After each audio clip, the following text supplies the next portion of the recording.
it could be a little challenging environment. And the ones that have good practices, good tactics, good Mhm. lead generation, good follow through, they're going to be fine. But the guys that just rely on people walking in the doors, or they think that an organic Mhm. post magically brought people in, I think Right. those are the guys that got to make sure their game gets sharp, because I think we're Right. going to come into some challenging times here soon.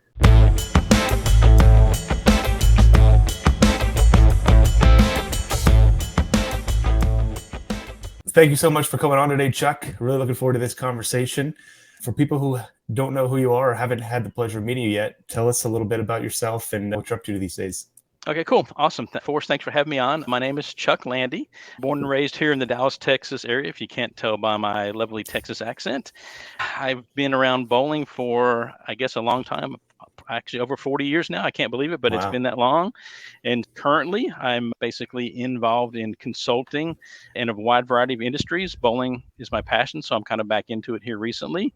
Be glad to share with you a long journey. I know we've only got a few minutes, but basically, I actually started bowling in the Dallas area in the late 70s. Man, that's a long time ago, dude. I don't didn't seem like that long, right? And so I got started because my parents actually leased out the snack bar in a local bowling center, and it was 50 style place, sold hamburgers and Mm-hmm. milkshakes and stuff like that. So Very cool. that was kind of my after school hangout. I was a baseball player before that, and kind of the bowling alley where, with popping quarters in the video games like Space Invaders and Asteroids and stuff like Right. that, kind of became my new home. It started in youth leagues. I was terrible. It was kind of just something to do when baseball wasn't in season. And Mm. like so many kids, I kind of liked it, stuck with Right. it, and had a chance as I got older to actually bowl professional, which I could probably, talk Wow. a little bit about that. Yeah. But the thing I remember the most was, as a teenager, was actually getting to work at other centers. The place my parents were renting closed down when I was a teenager. Kind of had to change bowling centers, and Dallas had a lot at that time, right? So I worked counter, porter, all the different stuff. Looking back, I was really blessed to work for some amazing proprietors. I don't think I appreciated it when I was Mm. 16, 17 years old, Sure. but Right. Neil Huffauer, who was the founder of Main Event, who's just Yeah. a pioneer in the Legend. industry, was kind of a mentor to me. I worked for him for a little while when I was a teenager. A gentleman here in Dallas named Phil Kinzer had a small 20-lane bowling center, but he was the inventor, I understand, of bumper bowling, because he used to Mm. put carpet rolls in the gutters. It's way before technology and Cubic and Yeah. Brunswick had automated stuff. Wow. Looking back, to be around those guys, really, I think looking forward kind of influenced me as I grew up, right? Yeah. Man, Wow. For sure. after my youth bowling days, I basically got away from it after my bowling career was over, and I started a kind of a home-based tech company. And literally, I was on the road bowling tournaments and trying to make ends meet and things. And I'd stop by the local Best Buy and the computer stores back before Amazon and Mhm. all this e-commerce stuff, right? And I would pick up computers out of the clearance section, tinker with them, fix them up, and resell them. And Oh, very so cool. a lot of the proprietors were my first customers, and I like to Mm. kind of tinker with stuff like that. I got away from bowling, and that company blew up big. Oh, And we wow. were like at the Mhm. right place, the right time. Pre e-commerce was just getting started, and I Mm. discovered a little known website called eBay. Okay. It Yeah. wasn't publicly traded, and Mm. it was just an e-commerce site selling used goods. And Right. literally, we were one of the first like high volume sellers of electronics on that website. Oh, And wow. it ended up going from out of my house to like a big refurbishment facility in my hometown. And Wow. a long, long story short, was I kind of miss bowling. And Yeah. so by then I started tinkering with e-commerce and websites, again, out of my house, right? And kind of a little side hustle deal. Right. And I was approached by somebody who was a proprietor and said, "Man, I think bowling centers should use websites." And again, this was like 1998 or Right. 1999, like right in there. And so I got hooked up with the BPA. I became a Smart Buy partner to promote the need of websites. We were the preferred developer at that time, right? Yeah. And part of that cool deal was I got to go to Bowl Expo as a speaker. And I Mm. remember my tech company at the time, dot-com bust was becoming a real thing. Things that were high flying up were starting to crash Yeah. down. People were freaking out about like Y2K and who would your computers all crash and stuff like that. Right. So anyway, so at Expo, when I was speaking at that time, talking about websites, it was like all the proprietors in the room seemed to be like deer in headlights. So afterwards, I kind of hung around the room, as you kind of know how those things go, and answered some Right. questions. And so I was thinking, how are you guys making money in this environment, this economy, without having a website? And they're like, Right. man, my business is great. I don't even have a fax machine, right? And so like, I was like, are Right. you kidding me, man? Yeah. And well, There's people today who still don't have I'm websites. telling you, man. So I went there hoping to really revolutionize our industry, which is kind of like a late adopter to a lot of technology stuff, right? And I instead left there with the idea of, man, if these guys are making money hand over fist without technology, if I could just leverage my passion for bowling, the stuff I saw when I was bowling professional across the US, some of the knowledge I had from working with some of those that cutting edge proprietors, I thought, man, I could probably make me one hell of a bowling center, Yeah. set my mind to it, right? So I kind of talked to my wife about it a little bit. Long story short was my company got acquired, my PC company in, I think, early 2002. And I had two young kids. I was really contemplating retiring. Matter of fact, I told my wife, hey, I think we're good here. Let's just spend time with the kids and hang out at the pool and stuff like that. And dude, it lasted about 3 months. And I bought 4 acres of land in my hometown, went back to the next bowl expo and Mhm. hired an architect, looked at all the black light bowling stuff, got all the bells and whistles, and then started the journey of building my own center. So that was Okay. Yeah. 2003, and did have it for about a decade. Sold out. It's still in business today. When we opened it, it was actually a Bowler's Journal Best New Bowling Center of the Year Oh, wow. honoree, and we Mhm. had three BPA Golden Pin Best Practice Award, national awards for like operations. So it was really a fun Oh, journey. wow. Yeah. I missed it when I got out of it, Yeah. and that kind of brought me to about. I spent about 3 years here pretty recently working at USBC. Again, another friend in the industry said, I know you had a big youth program. I know you built it from the ground up. Looks like there's a position available at headquarters in Arlington, and they Mhm. want people who can help proprietors across the US either grow or launch their youth programs. And so to me, Mhm. man, Yeah. Good loving opportunity. marketing, loving Right. bowling, loving consulting, it seemed like a natural fit. What a great 3 years it was. I got to travel probably more than my wife would have cared me to, but spending a week at a time with proprietors like all across the US was really Yeah. an amazing thing. Yeah. That kind of is my background. That's really as fast as I can get through about 20 years of experience right there. But Yeah. You've there been you through it go. all, almost like the Forrest Gump of bowling. Just the right place, right I mean, time. You yeah, I've been know? around some. Yeah, that's somewhat Yeah. true, I Come guess, across man. a lot of big characters, and yeah, that's really cool. You've That, kind of seen it all. exactly, man. So you did the USBC for 3 years doing the youth program, and then recently, I guess you started something slightly different, right? Yeah, and and so I really consulting and helping people has kind of been my MO, honestly, my whole life as a volunteer. I still Hmm. stay active in things like junior achievement.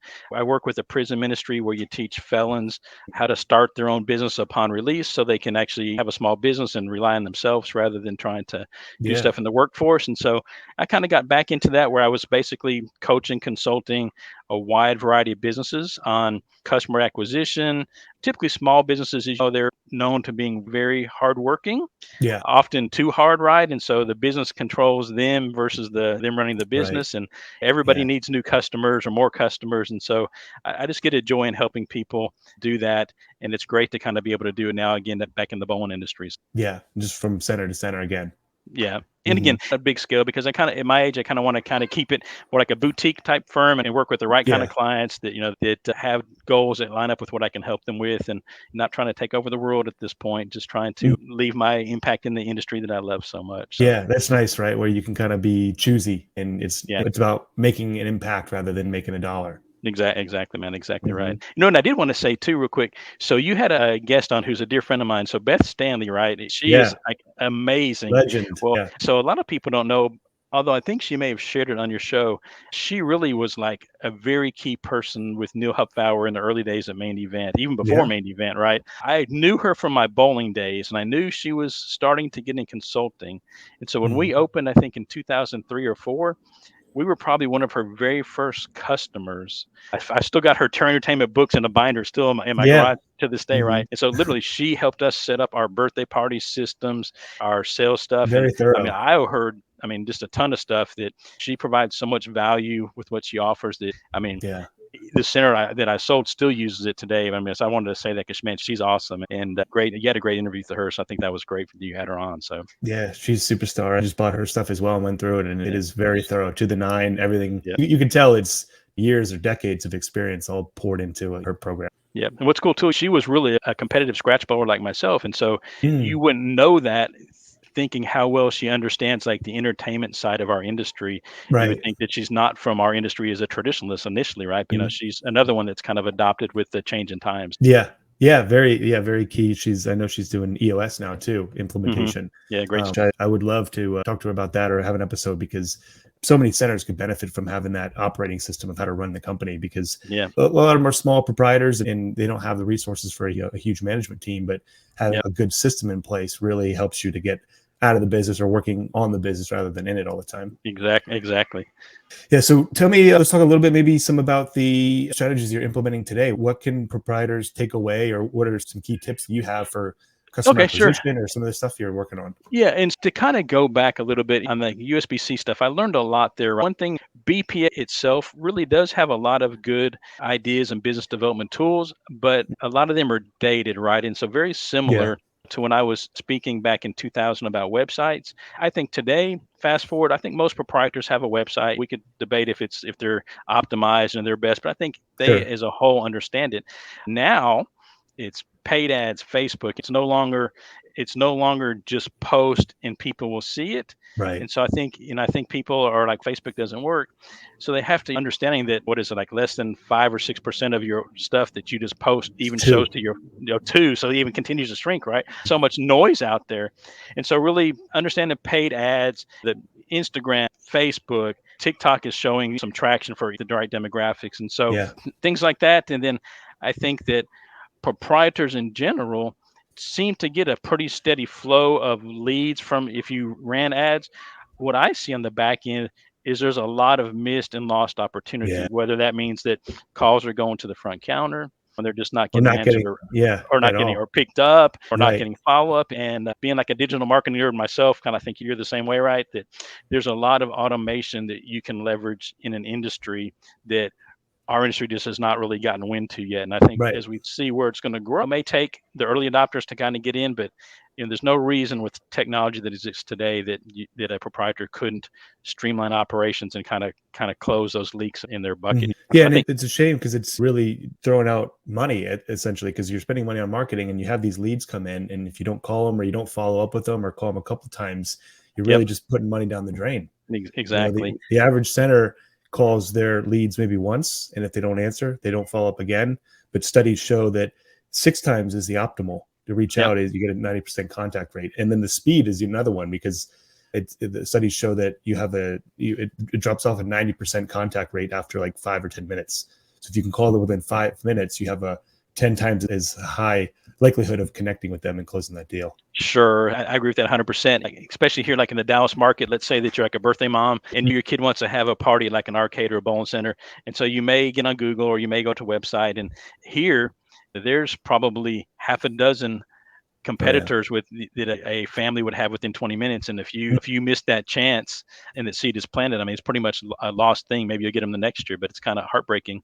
But to me, Yeah. also, one thing I'm seeing, it's interesting times right now because you're hearing people talk about like recessions coming, recessions coming. We've all survived through COVID somehow, and rebound was just awesome, right? But if you think about it, it's really been since 2008 or 9 in our economy that there really was any kind of slowdown, right? And so I think a lot of proprietors, like when the wind is behind your back, you can't help but have strong sales, right? So I don't know a Right. proprietor in the industry that was not up from the Yeah. post COVID rebound, right? Everybody was Hmm. killing it. And so the question is, was that just a matter of luck and the industry and the consumer? And so, like, what Hmm. happens when consumer spending does slow down and that people are kind of watching their thing, and all of a sudden you've got to work a little harder to get those Yeah. dollars? To Hmm. me, I'm thinking forward looking, like our industry, do they have plans in place? Because like they say in the Bible, like you better put some, what does it say, about put stuff aside for the feast Yeah. and famine, right? Dig your well, right? That it could be a little challenging environment, and the ones that have good practices, good tactics, good Hmm. lead generation, good follow through, they're going to be fine. But the guys that just rely on people walking in the doors, or they think that an organic Hmm. post magically brought people in, I think Right. those are the guys that got to make sure their game gets sharp, because I think we're Right. going to come into some challenging times here soon. Yeah. If you live by the economic tide, then you die by the economic tide, right? I mean, I saw the .com era, right? When everything was .com, Right. everybody, and then all of a sudden it Mhm. busted, and it's like who was Yeah. left to stand after The that? people So, with legitimate businesses are the ones who hmm stood. Yeah. exactly. Yeah, it's interesting. And it's not like a crazy amount of stuff to do. It's really fundamentals type of stuff. Having a database in place, having a few of those automations you talked about. It's not like some crazy, you got to hire a developer to come up with this stuff. It's pretty fundamental. It's just like anything, like good customer service or good experience. It's just the fundamentals over and over again. Yeah, no, I agree 100%. And it's interesting Mhm. too, right? We've got the robots in the workforce now coming in. I think both Brunswick and Cubica both have the kiosks out, and I think my generation is even adopting to using of touch kiosks and things like that, right? I mean, certainly the younger generations already are embracing it and everything, but Yeah. to me, it's going to be interesting to see like how that evolves. To me, customer service means know my name, thank me, make sure service is like following the steps of service. But I think a lot Mhm. of the self-service generation that orders a Starbucks coffee on an app and wants to walk inside and have it right there with their name on the thing and be out, honestly, Mhm. sometimes without talking to anybody. Yeah. And Yeah. so it's kind of interesting to see how that's going Ease to, of use. evolve, right? That maybe there'll be a time where there's not even a front counter, where you just basically, and that's defined as good service. Which is kind of Mhm. interesting. Right. Yeah, I mean, you see the web reservations taking off for Yeah. the centers that can handle it or work that into their operations. And especially with the younger generation, it's heavily preferred. They don't want to call in, they don't want to talk to people.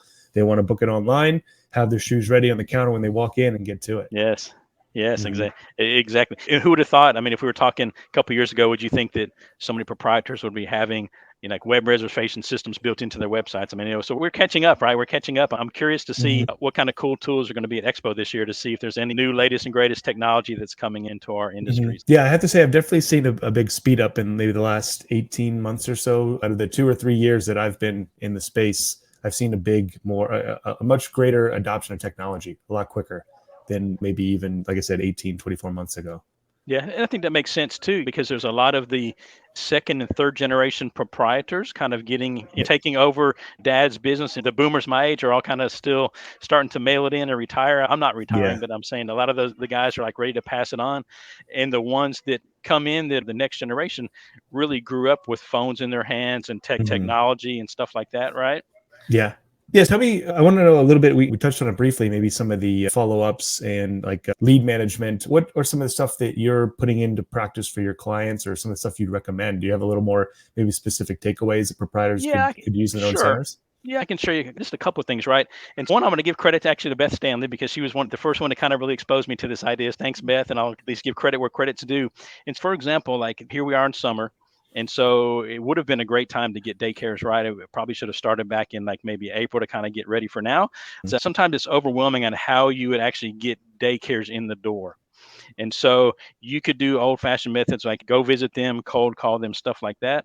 But if you have a meeting room, like my center had a nice little banquet room that we had, we would actually send out invitations to the local daycare center operators saying, hey, come be our guest for kind of like a lunch and learn event. No sales pressure, just a very brief presentation. They would talk about our daycare packages and how to book them and things like that. Our sales director would basically lead it. We'd feed them with like soup and sandwich. And at the end of the event, basically let them sample bowling for about an hour. And then at that event, offer them pretty much our daycare booking flyers along with a promotion to where maybe book 3, get 1 free or something like that. But probably what I've done now with people who have the game cards systems, Intercard or any Mhm. of those where you Yeah. can preload the cards. If you've had a center and when 100 kids come pouring in at once and the operator's trying to keep them in line, most of those kids will have like video game money. And if it's cash Mhm. and you have a teller machine, it's backed up. If you do tokens, it can be just total chaos. So Right. what we did was offer daycare centers the chance to basically pre-buy $10 game cards for $5. Yeah. And it did Great two deal things. for Two both. things. One, it certainly avoided the line at the front counter, or which made it easier to operate and better guest experience. But Mhm. two, we encourage the daycare centers to sell those for $10. So Ah, okay. Yeah. all of a sudden, they're actually getting paid to bring the kids to our center. So they could do a parents send $10 if your kid wants an arcade card, $10. Maybe we charge 5 or 6 for the daycare visit. they're basically getting free trips. And so that Yeah. seemed to work very well. And And that's that's part a of your good. presentation when you have them in the room. Yeah, exactly. Yeah. Explain how the Okay. game cards work and things like that. And if you did it with tokens, you could do it. If you have a rev share with a vendor, you may have to work out the details. If you're Sure. doing it with quarters, you probably couldn't do it, but any kind of game cards or tokens. And I think in the same sense, we've done a similar type of lunch and learns, bringing in like HR directors from local companies, having 5 minutes to talk about maybe how a way to team build through bowling can be a good way to boost morale Oh without yeah. spending a lot of money. It Mhm. really does is it allows you to leverage the time of your sales director, because to make 50 cold calls Yeah. and follow up takes a lot of time, right? If you want, not saying you shouldn't follow up with email or cold or return calls or maybe some Sure. paid ads, but I like the idea of driving them all to an event, Right. educating them slightly, presenting them with an offer that way and at scale, because you can get 20, 30, 40 people in a room at one time. Yeah. You're going Is to get, that usually how many you get? 20 to 40? it depends on the market, right? So, like in a big Yeah. market, you can get easily that. Some small towns, if you're rural and you have 8 or 10 lanes, you're probably going to have to cap out it. If you get 10 companies in for that and Right. book 2 or 3, that's still a win. Yeah. Yeah. Still, and if your average ticket is 500 to Yeah, 1,000 or 1,500, exactly. that's a pretty good day. And I think that's what's interesting too, because our industry, we've got sole proprietors that run 8 laners and kind of in the middle of the. And we had a center in North Dakota when I was working at USBC, right? And we flew out there to try to help them do their youth league. We didn't know any better. We'd never been in North Dakota. I never been to North Dakota, so I actually sent one of my cohorts because I didn't want to go there. He went in the middle of November, and it was like well below zero. I Yeah. think the town was something like 8,000 people, right? But using our paid ads, driving people to like a registration page for kind of like a free open house event, still brought in, I think, close to 200 families for the event Wow. Yeah. and floored like 20 something kids into a new league. And I think that's a win, because I was honestly doubting that would work in their market because it was too small. But I think the ability with Facebook to really narrow in on your For targets, sure. Yeah. and the advertising costs are cheaper. But I mean, even that to me, I was like, man, this stuff actually works. It Yeah. actually works in a small market like that. And then we, It almost works better. So we have some clients. We have one client who is in a town of 800 people, wow, and he's seen 35% increase in his food and beverage. And nice. I find that it's almost easier in the small markets because it's less competition. So there's Yeah. not a lot of businesses out there that are advertising there or doing it right. So Mhm. you can stand out so much further just by doing some of the basics. Yeah, I that's found it good. almost works better with the smaller markets, the smaller centers. Yeah, that's a really good point. And I think the guys and gals who come to Bowl Expo and sit in on the learning seminars and kind of pick up real world knowledge and actually go apply it in those markets, like you're saying, where people aren't applying it yet. Yeah, And they there's crush it. minimal competition to crush it. I mean, they Mhm. absolutely crush it, and Yeah, what's it? Big fish, small pond kind of thing. it is exactly. And so I think that's one of the ones we've done. At my center, I'm a big believer in flooring like novelty leagues, like cruise leagues. My center was in Dallas, so we did like a Dallas Cowboys league where like the winning team got like 50-yard line tickets in a limo ride, but Wow. everybody in the league got some tickets where there was nosebleeds and things. And Yeah, if that's you can cool. capture, and I encourage centers, we run ads like that for them, where you determine like what kind of market you want to go after. If it was families, you can do things like a build a bear party type league where all the Yeah, kids at the end of the thing go to build a bear and pick out their bear. Just pick a promotion on one side that matches who you're trying to pair it with, yeah, and put them in for an 8-week program, and they have that thing to look forward to the end. And then you've got really the 8 to 12 weeks of league bowling.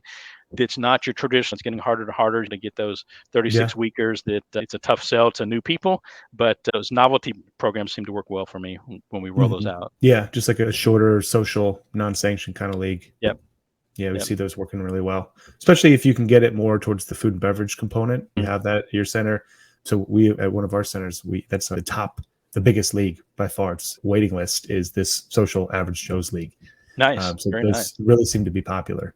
Yeah, and that's good. One thing I realized as well, coming from the USBC, was that we have a tendency in our industry, mostly the traditional guys, right?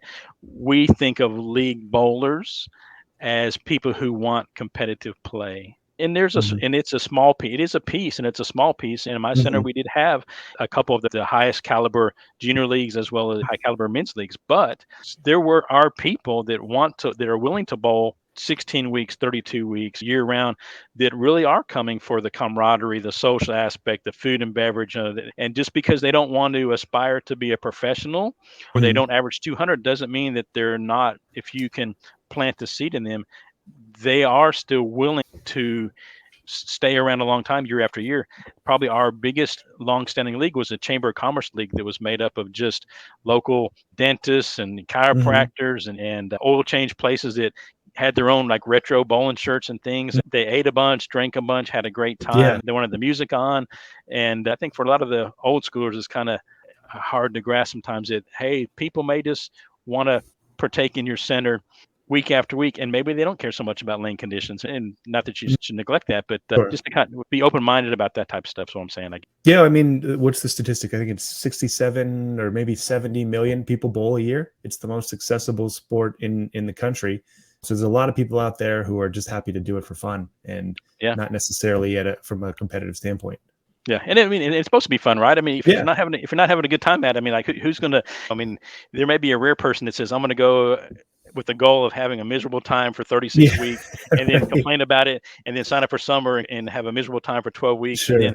then, hey, when do we start? Not Because like, I mean, yeah. I know some people that kind of fall in that trap sometimes, but I think Mhm. ideally we hope they're getting some value out of spending their money at our center and coming week after week, and Yeah. it's kind of funny. Yeah. I mean, that's really what they're buying, right? You don't leave with anything you got except for the memory and the experience. So, I mean, Yeah. that's really what you're selling as a center. Yeah. But I have a question I usually ask some of my prospective clients, and it was something I stood by in my center too, was I kind of asked them, hey, so like what kind of guarantee do you have, right? And mostly talking about like league play, for example. And Yeah. so it's like they can give 2 weeks notice and drop the league. And I was like, would you feel confident enough in your product that you could actually offer a money back guarantee, no strings attached, to any league bowler, right? A newbie, an experienced person, whatever, right? And I think that's a good question because oftentimes it seems like we're trying to plug a hole, meaning, hey, I need 2 teams on Wednesday night to fill this out. But Mhm. we kind of know that if they're newish or they're looking for social and we put them in the wrong league, it's not really serving anybody because they're not going to be as happy. Some of the more diehards get frustrated because they don't know lane courtesy and things like that. And it ends up kind of being like a toxic thing, right? So, Yeah. like at my center, I always had a money back guarantee, like the first 4 weeks of bowling. Uh, any reason, whatever, just Yeah. bring it to our attention. If you're not happy, let us try to address it. If not, all your money back, all your prize fund, because Yeah. we don't want to have like sour people because that's negative word of mouth and stuff like that. Yeah. And it keeps you honest, Keeps you honest too, right? keeps you And guys on your toes. you should look at yourself because if your regular bowlers are telling you, man, I can't stand bowling here because the shot's inconsistent. I can't stand bowling here because your lanes break down. If you hear it enough and they're still there, it's a great chance to fix it, but they're not going to stay forever, even if Mhm. there's minimal competition. And so I'd love to tell the story. We had our center about 10 years and we had that guarantee. In the whole 10 years, one person had reached the point of where he was ready. Ironically, he was bowling I think 5 or 6 leagues in my center. Okay. And right, so he was probably one of our best customers. And the funny thing was, a lot of the things that he would bring up actually that frustrated him really were true. And he was there because he saw it and he was there, Yeah. right? Yeah. But Yeah. If he's in 6 leagues, but you sell when out. we got to the point of where we realized, hey, there's no way he's going to be happy because you can't have the lowest prices and the best service. You can't have there's certain things you can try your best, but you just can't achieve certain Yeah. things, right? What's it? It's pick 2 out of 3. You get quality, Exactly. speed, and In, service. in service, right? Yeah. Exactly. Too. It's pretty much my manager said, hey, I mean, I love him, but I can't deal with him. So I talked to him. I said, man, look, I honestly really do value your input because you're here a lot and you see things even when I'm not here. You see stuff, right? But you know, there's no holy grail place that can do all this 100% of every time. I don't want you to be frustrated. I love you as a customer, but you know, I'm perfectly happy to give your money back because it's kind of starting to get out, right? And starting to affect others and stuff like that and morale and Mhm. things. And we Yeah. had addressed stuff that needed addressing. And so I basically had a checkbook and I was ready. And he basically refused to take the check. And I he just said, want "No, to be man." heard. And all of a sudden he loved it. I love it here, man. Yeah. I apologize. I get frustrated sometimes, Mhm. but maybe I should practice more. And so it's kind of funny to kind of confront stuff professionally. But Yeah. if you need to, you should never want to have to hold a customer hostage. Right. Yeah, and I think that's a great lesson in service too. Sometimes you just need to acknowledge the people and make them feel heard, that you Yep. understand their frustrations, and sometimes Yep. that's enough. Just to they're good. That's all they wanted. Yep. Exactly. Mhm. Exactly. Very cool. Any other tips that you're seeing for centers, or maybe one or two takeaways that proprietors can put into their center? So I think on two sides, right? On the one side, you have the more traditionalists, right, and who are getting into your mom and pops who are going to expo and they're adding arcades or adding axe throwing, things like that, right? Mhm. So on that end, I would say I always encourage people to get up to speed on marketing and service, because when you're a mom and pop that offers just bowling and you know everybody's name, it's pretty simple. On the flip side, I'm starting to get clients who are FEC only that are not necessarily from the bowling industry. Maybe they have 8 lanes as part of a big complex, Yeah. and they're starting to see some slowdowns in numbers on walk-ins because the discretionary spending is going down. And so I'm fielding a Mhm. lot of calls on, hey, I have an FEC. We've never done this league thing.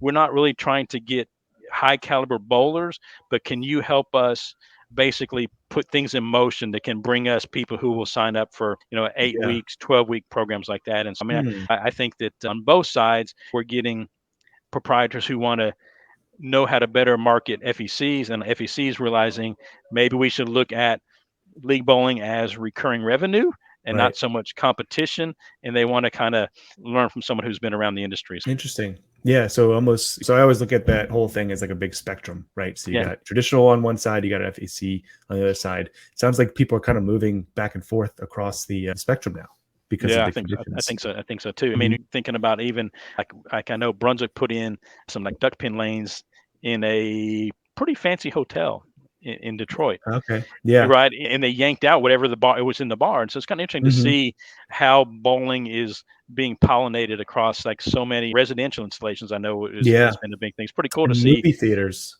Movie is a theaters, huge one. big one, exactly. And I guess Mhm. they're stuck because people aren't going to the movies because there's Netflix. Yeah. It's pretty hard Yeah. to. You can only And they're weep. hostage to Hollywood. Yeah, that's true too. Whatever they don't put out a lot of movies, then that means you don't have any inventory. Yeah, and I know you can only play Wii bowling so much, right, before you want to get into Yeah, do the real right. thing. The And real so, thing. yeah, Exactly. Yeah. Cool. So that's a little bit about what's working today. But I know we're coming up to our time here at the top of the hour, but where do you see things going maybe the next 12, 18 months for the industry? as much as I really don't want to probably say this, I think it's going to be a little bit of a downturn, and so I think the return to a stronger focus on the recurring revenue that league offers is going to be good. I think we'll see that when Expo comes up, that if you know the history of bowling, like in the 70s and 80s, so many centers like wall to wall, 2 shifts of bowling because that was what it was. At the Yeah. same time, they alienated a lot of people who walked in and got turned away because they were Right. full and people got Hmm. trained not to come bowling. Yeah. Now, the people who enjoy just coming for fun may have to scale back a little bit, and getting more visits and more value out of who comes into your center is going to be key. And I think we'll see that bundling become, because I hate discounting, I think kills the industry, but I think Yeah. we'll see bundling to get people to stay longer and do more. And I think we'll see the return to league play, but I still think it's going to be more in a social format more than it is a competitive format. But Okay. and I think it's good. I mean, it's what I like about that is if we're running ads or you're running them or we are, you can spend more to Yeah. get somebody to convert if you think they're going to be 12 to 16 weeks customer at Right. 20, $30 a week Yeah. than you Exactly. probably could than you LTV. could to get the public to come in and spend $20 a head for open bowling. I think you're going to see Yeah. that. Exactly. Yeah. I mean, if your LTV is going to be 400 or 500 bucks with food over a 16-week period, then you can easily spend 40, 50 bucks per person, Yeah. 10% on marketing. Yep. That's a good deal. And that was a conversation I would have at USBC, was that proprietors were like, why do I want to go after youth bowling when they're basically willing to pay 5, 6, $7 a week for their child? And then we really got to connect the dots between a child at 6, if they stick with it, could be your customer at 56, right? And Right. what could you make? And so if you spend a little more on the front end to kind of get those people in the door, you just got to keep them and provide stuff that kind of helps them get to the next levels. Yeah, I think that's a concept that sometimes gets lost because it's really difficult to track. Like if you ask an average proprietor how much is the customer worth to you, it's so variable. One person might be worth 10 bucks for their lifetime. Another one might be 50,000. I know there's customers out there who spend $20,000 a year at a center, and then multiply that over a number of years. But really thinking of it from that perspective of what's the average of how much someone spends here, how often they come in, and how many years they stick around really helps to put it in perspective of what you're willing to spend to acquire a client and how much each of them are worth you. Because you keep that 6-year-old, they stay around for 50 years, they're spending a certain amount each year. You got birthday parties thrown in there, they bring in other friends. One customer all of a sudden could be worth thousands when you're only looking at them at a single transaction point, like the $6 or $7 that you're talking about. But it adds up. Yeah, big time, right? And I think that's how you build any business, right? Is you acquire new customers, keep them happy, try to get them back more often, and then business will take care of itself. It just stinks when you get them in, lose them quickly, and then you got to go find 2 more to replace them. That's always, I think that's a challenge in any business, and I think that retention, we could have a whole show on just retention and stuff like that. Yeah, right. Keeping them around, having a good experience when they get there. Yep. Cool. Where can people find you, Chuck, is if they want to reach out maybe about your consulting or get some help from you? What's the best place to reach out or find you? And so probably the best way right now would be, I'm actually on LinkedIn. It's just Chuck Lande. I'm pretty easy to find. I think you and I became friends via Facebook, so I'm a pretty public guy on Facebook, and I've got the people I can stay in touch with. Those are probably the 2 best ways. I'm actually in the process of rolling out, probably a little bit after Bowl Expo, just a little fun, lighthearted blog called Rethink Bowling, which is really more, I've see things in the industry that I've been around. And when you're working for USBC, or if you're working for Brunswick or Cubica, things like that, you really need to make sure you toe the line, and you sometimes see things, but you can't speak to them. Right. And so Rethink Bowling, I think, is a good way to kind of talk about like what's working in our industry, what's not working, what the opportunities are. And so if in 2023, 2024, that'll be a good place to kind of follow and kind of see what kind of stuff I'm thinking about. Any of those would work. Yeah, and I mean, I can attest. I've seen some of your posts and your content. It's really high value stuff, very insightful. Like you can see your stuff. I appreciate that, man. That's what comes to being an old timer, I guess. I don't know, but I appreciate that. I appreciate that, man. No, yeah, it's good. I always, and even your comments and stuff on the groups have a lot of insight into them. I always appreciate your stuff. Thank you. Cool. Yeah, thanks again so much for coming on, Chuck. This has been a blast. We'll have to do it again. Are you going to be at the expo? I'm trying to move my schedule around where I can be, right? I certainly hope to be, because I already have my reservations. I always enjoy seeing new stuff and seeing good friends. So I hope, I'm assuming you're going to be there. I think you have a booth, right? Yeah. Yep. I'll be there. And this is going to come out right before it. So people need to come check. You got to be there so people can come talk to you. Cool. I hope to see you there. If not, I'll look forward to getting a recap from you, but my plan is to be there and see some old friends and everything. Awesome. Yeah. Look forward to it. Cool, man. All right. Thanks for having me on. I appreciate it, man. You got a great show. I think you're doing great things, kind of getting the word out and helping make everybody a better operator. So I appreciate you guys on your side too. Yeah. Thank you. Appreciate that. It comes back to guys like you with the experience to share. I'm just here as the interrogator. It goes both ways. All right, man. Thanks, Chuck. Have a good one, man.